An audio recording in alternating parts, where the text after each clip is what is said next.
A very good afternoon. You're watching NDTV World. Let's get you our top story, and that's regarding Donald Trump. Donald Trump says that he will meet Ukraine's Zelensky, the president of Ukraine, as soon as this week to sign a critical mineral deal. He added that they will meet at the Oval Office and an agreement's being worked on, further affirming that they are close to a final deal. On the other hand, Europe's participation in Ukraine's peace talks will be needed eventually, but Moscow first wants to build trust with Washington. This is what President Vladimir Putin said, while suggesting that a deal to end the conflict may still be far off. I will be meeting with President Zelensky. In fact, he may come in this week or next week to sign the agreement, and which would be nice. I'd love to meet him. Would meet at the Oval Office.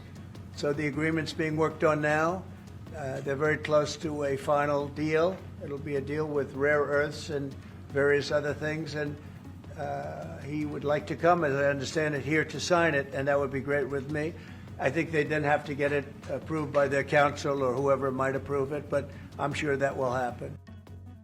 Indian-American billionaire and former Republican presidential candidate Vivek Ramaswamy, who has gone ahead and quit Donald Trump's Department of Government Efficiency just last month, has entered the race for Ohio governor's post. In an official announcement of his run for the governor's post, Ramaswamy said, "I'm honored to officially announce my candidacy to serve as the next governor of Ohio."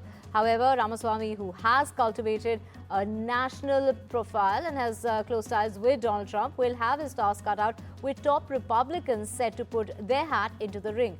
Republican Dave Yost, Ohio's Attorney General and former state auditor, has already announced his bid for the November 2026 election that's likely to draw other GOP contenders. From the Democrats, former Ohio Health Director Amy Acton is also in the race. I am honored to announce my candidacy to serve as the next governor of the state of Ohio. President Trump is reviving our conviction in America. We require a leader here at home who will revive our conviction in Ohio. And that is why today I am honored to announce that I am running to be the next governor of a great state at the heart of the greatest nation known to mankind, the state where I was born and raised, the state where Apurva and I raise our two sons today, a state whose best days are still ahead. I am honored to announce my candidacy to serve as the next governor of the state of Ohio. I will lead Ohio to be the top state in the country to start and grow a new business. I will lead Ohio to be the top state in the country to raise a young family. And President Donald Trump has said that tariffs on Canadian and Mexican imports are on time and on schedule, despite efforts by the countries to beef up border security and halt the flow of fentanyl into the United States ahead of the deadline of the 4th of March. The tariffs are going forward on time, on schedule, is what Trump had to say. This is what he told a joint news conference with French President Emmanuel Macron. He had been asked whether Canada and Mexico had done enough to avoid the punishing 25% as far as U.S. duties are concerned. And U.S. President Donald Trump and French President Emmanuel Macron have displayed a stark difference, well, analysts have pointed out, in their approach as far as Ukraine is concerned, exposing a divide between the United States and Europe over Trump's bid for a quick ceasefire deal with Russia. I support the idea to have Ukraine first being compensated, because they are the ones who have lose a lot of their fellow citizens and being destroyed by these attacks. Second, all of those who paid for could be compensated, but not by Ukraine, by Russia, because they were the one to aggress. Again, just so you understand, Europe is loaning the money to Ukraine. They get their money back. No, in fact, to be frank, we paid 60% of the total efforts, and it was through, like the US, loans, guarantee, grants, and we provided real money. To be clear, we have 230 billion frozen assets in Europe, Russian assets, but this is not as a collateral of a loan, because this is not our belonging. So they are frozen. And President Trump refused to call Vladimir Putin a dictator on the third anniversary of Russia's invasion of Ukraine, despite having previously described Vladimir Zelensky with the same term, having called Zelensky a dictator. President called Zelensky a dictator. Would you use the same words regarding Putin? I don't use those words lightly. I think that we're going to see how it all works out. Let's see what happens. I think we have a chance of a really good settlement between various countries. And, you know, you're talking about Europe and you're talking about Ukraine as part of that whole situation. The other side has a lot of support also. Now, in a major policy shift, the United States sides with Russia in Ukraine vote at the United Nations General Assembly. In a stunning shift in its foreign policy, the United States joined Russia to vote against the UN General Assembly resolution condemning Russia's war against Ukraine on Monday. The vote against this is a Ukrainian and European-backed resolution, saw the United States at odds with its longtime European allies and instead aligned with the aggressor in the war on the third-year anniversary of Moscow's full-scale invasion of Ukraine. The United States again voted the same way as Russia later on Monday on a US-proposed UN Security Council resolution that did not call the Kremlin the aggressor or acknowledge Ukraine's territorial integrity. The resolution passed without the support of 5 European members of the Security Council. India abstained, along with China, one of Russia's closest allies since the war broke out. Jessica Stone joins us live from Washington with a roundup of all that's been happening. Jessica, we're seeing an extraordinary shift in U.S. policy since Donald Trump's election. Sharp divides on display between Europe and the U.S. when it comes to resolving the war. Take us through all the latest developments. Yeah, a lot of division on display, both in Washington at the White House and at the United Nations up there in New York City. Let's begin with the division in the White House. You outlined a lot of the differences between Macron and U.S. President Donald Trump when it comes to Ukraine. During the Oval Office, you saw Macron correct Trump's assertion that the U.S. was giving grants while the Europeans were giving loans. Then during the press conference, which you see there, Macron warned that reaching peace must not mean surrendering Ukraine, a stark warning there, and again emphasizing that he would call Russia the aggressor here. He also added that Europe must provide more security guarantees to Ukraine, which is certainly something that the White House is looking for. Then dueling drafts at the same time at the United Nations in New York City, many dueling drafts, not just the one in front of the General Assembly, but one in front of the UN Security Council later in the day, basically outlining 2 different approaches to this war and to what it is and what it is not. And the Europeans, again, emphasizing that Russia is the aggressor, the U.S. not signing on to that version of events, instead opting for a clean version of just calling for an end to the war. And when pressed to justify that, particularly in light of the second vote at the UN Security Council, the United States said, we just want a clean version. We want to make sure that the war ends, and we want to start with something clean and narrow in terms of doing that. So definitely a different chapter in U.S. positioning when it comes to Ukraine. We'll see if this strategy works as we move through the talks. And the United Kingdom has imposed over 100 new sanctions directly targeting those who continue to aid the invasion. The European Union too hit Russia with a new round of sanctions. The EU has adopted the 16 sanctions package against Russia to further ramp up pressure on the aggressor, as they call Russia, and also have further targeted sectors of the Russian economy such as energy, trade, transport, infrastructure, and financial services as well. And China's President Xi Jinping has affirmed that his no-limits partnership in a phone call with Russian President Vladimir Putin. China's state media is reporting that the leaders held that talk as Donald Trump has pushed for a quick deal to end the war as far as Ukraine is concerned, raising the prospect that Washington could draw a wedge between Xi Jinping and Vladimir Putin to focus on competing with the world's second largest economy. days after his meeting with Bangladesh's Foreign Affairs advisor Tauheed Hossain in Muscat. The External Affairs Minister S. Shankar has cautioned Bangladesh over its inconsistent outlook towards India, advising Dhaka to refrain from some of the ridiculous claims being made against India by leaders of the interim government. It's Mr. Jaishankar who has cautioned, and that caution has come amid Dhaka's increasingly hostile behavior towards New Delhi. Voicing his concerns sternly, the foreign minister said Bangladesh must make up their mind right now on which direction they want their relationship with India to be heading. Now, let's just get you the latest from Canada. And Canada's latest steps to curb migration is likely to have an adverse effect when it comes to tens of thousands of foreign students, including those from India. It will also negatively impact those who apply for work and resident permits, and this is based on the new visa rules. India and the United Kingdom announced resumption of negotiations of the free trade agreement that had stalled for over 8 months following the elections in both countries.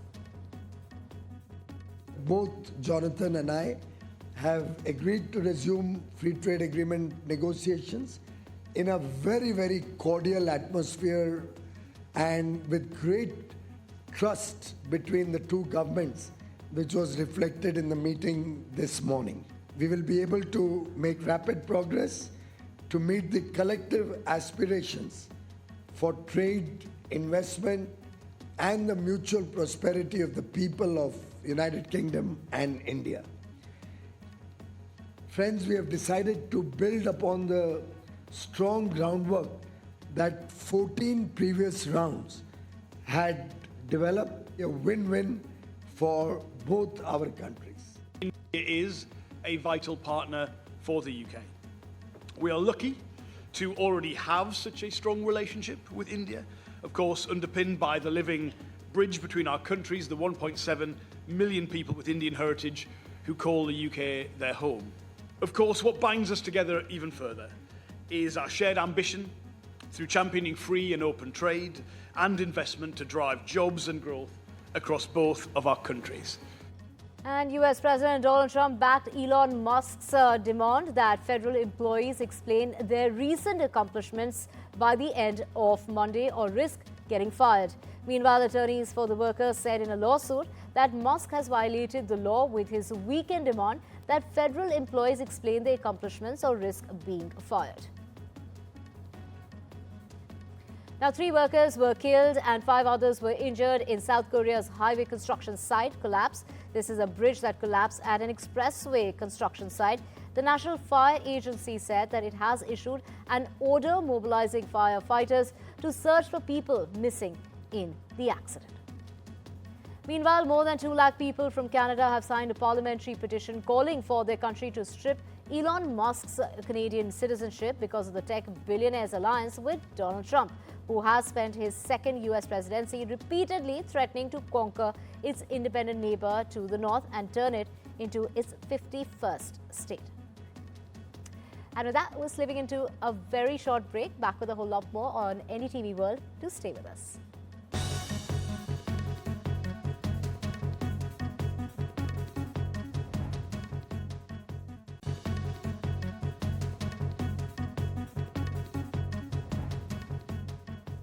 Welcome back. Let's get you the latest from the United States. And it's the Trump administration that's planning to toughen semiconductor restrictions on China, continuing and expanding Biden administration's efforts to limit Beijing's technological prowess. And it's the Bloomberg News that's reporting that the U.S. officials recently met with their Japanese as well as Dutch counterparts about restricting Tokyo Electron and ASML engineers from maintaining semiconductor gear in China.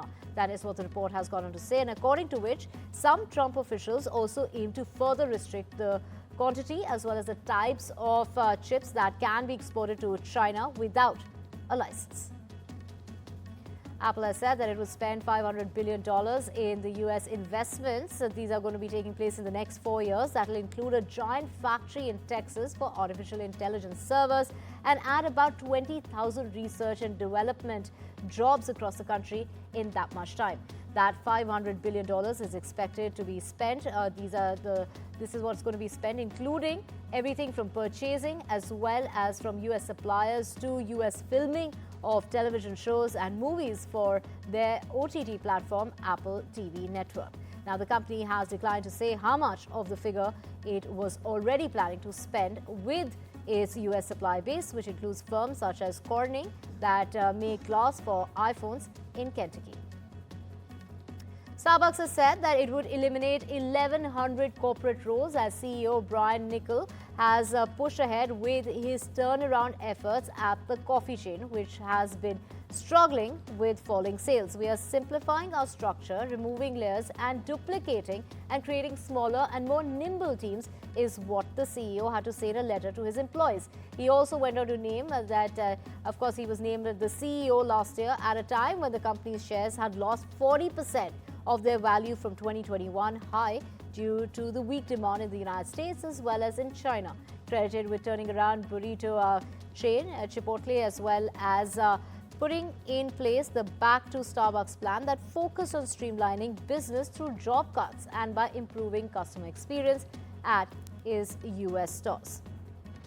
Tesla has told customers in China that it will update the autopilot software in their cars to add driving assistant features. This is the assistance feature for navigating city streets. The US electric vehicle maker, in a notification on its app, said that capabilities will include automatic lane changing depending on speed as well as the route, as well as detecting traffic lights at intersections and deciding whether to turn or not. And of course, this is going to be an in-car camera that will also monitor the driver's attention. And in an earnings briefing last month, the CEO and founder of Tesla, Elon Musk, revealed that technology restrictions imposed by both the US and the Chinese governments had put the company in a bit of a bind in deploying FSD. He further has gone on to say that Tesla has been using videos of Chinese streets available on the internet to train its AI software, as the United States prohibits on-site training in China.